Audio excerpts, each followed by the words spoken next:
Inkanuko neMizwa kuhlukene. iMizwa umuntu lo uphila ngeMizwa.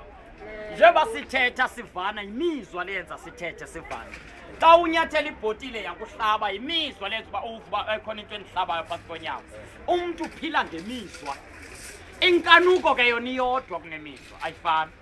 Ukuba wena uncanelwe izinto ezichaseneyo noThixo abe uThixo othi lento akayifuni ngenxa yamandla sono aphezulu kwakho uyenze lo nto. Inkanuko leyo.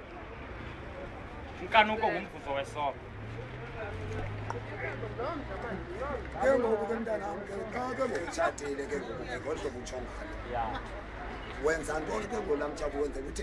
Wenzela uba lokhu uzonelisa inkanuko.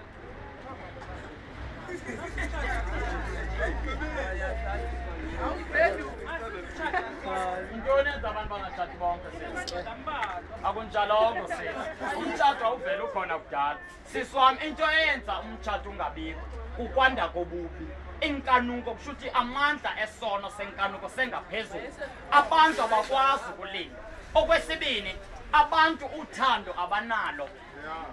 Abantu into besebenza kucekelana phansi ukumoshana impilo zabo. Kusho ukuthi amandla obusathane ebantwini semakhulu kakhulu. Okwesibini, sisi wami ndithi ndingekakutshati ufumana uba sitsiba iziko sobabili. Ndisazokutshathelana kuba iziko uyanditsikisa nje ndingakutshatanga. Yintoni isizathu soba ndikutshate? Kuba lo ukutshata kwam kungoba ndifuna ukonelisa inkanuko apha kum. Ngoba inkanuko ndiyayonelisa apha kuwe ndingakutshatanga. Awusekho isizathu soba mandikutshate.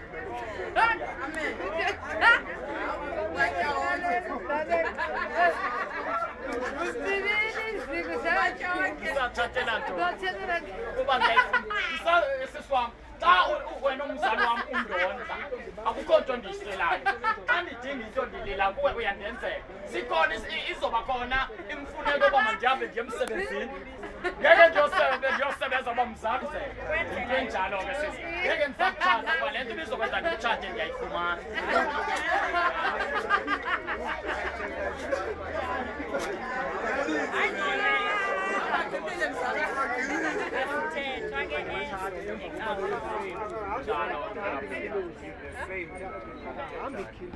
Zothi yani phaya kodwa kuba ndizithumanga ndithumiwe lo ondithumileyo uthi mandehle ndonyuka ndimemeze ezitratweni ukuze lo mntu ayova abuye axolelwe izono zakhe.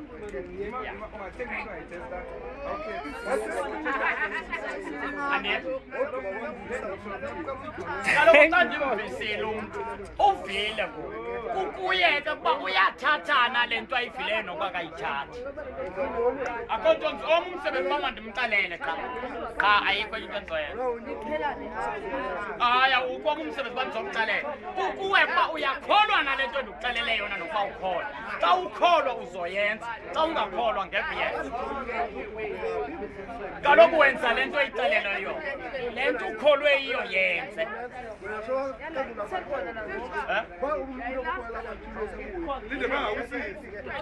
Hayi nalapha phezu komhlaba until kubuye imvana.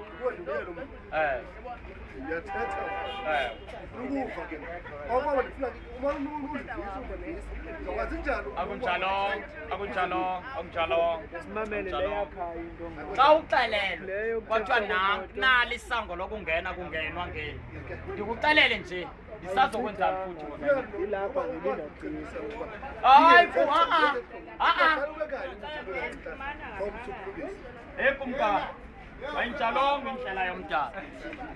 Indlela yomdali kukuba uxelele umuntu lo inyaniso qha kuzoba kuye umuntu uyayithathana noba kayithatha. Xa eyithatha umoya wenyaniso umoya engcwele wohlala kuye uqhubeka umfundisi umkhokhelele enyanisweni umtyhilele izinto ezifihlakeleyo. sengumsebenzi womoya wena wakho umsebenzi ngela xesha umxelela nam ndamkela laa video yezgayist le olu hlelo olufake umntu omshumayo funeka wenze indlu bayisakhiwo icawa necawa enodibana kuso hayi oluhlelo ngoludlane lusuke naye uthi naye wadibana noshumayela eme ngolu sukanga wakhola kaloku wayilandela hlalani kum ukuze nam ndihlale akathi bahlala necaweni uthi hlalani kum ukuze uvuyo lwenu lupheleliseke ngam xa sifuna novuyo lukathixo lupheleliseke kuthi masihlaleni kunyana omame lo hlobo kuthiwe xa samkela inyaniso yosikhulula hayi uba xa samkela icawethi abanye abantu bazawuthatha ezifu nina nizenza unantsika yena uzenza uyesu nizenza abalandeli bakhe bazawuthetha loo nto abanye abantu because nizawuyena ngokwanda inani lenu kube ngathi yena ubrother uzenza uyesu nabalandeli bakhe kukho nantsi abantu bazawuinterpreta loo nto leyo ekuhambeni kwexesha uthi yena xa iphenduka nina nikhonze ningakwaziyo anazi ubusendiso lwavela kwaJuda ngayo imfana kuza amaxesha nangoku sekhona apho ningeke uThixo nimkhonze kulaa ntaba okanye eYerusalem eniyomkhonza ngomoya nangenyaniso kuba yena ungumoya ufuna nabamkhonzayo kube babomoya umdala ukumkhonza kukwenza ilizwi lakhe xa isithi le nto ungayenzi yeka ungayenzi xa isithi hamba apha hamba kuko ukhonza uThixo hayi uba uzoya kulaa nto ayikokhonza uThixo ukuya kulaa nto inkqubo yalapha emhlabeni yeCouncil of Churches leyo ayidibananga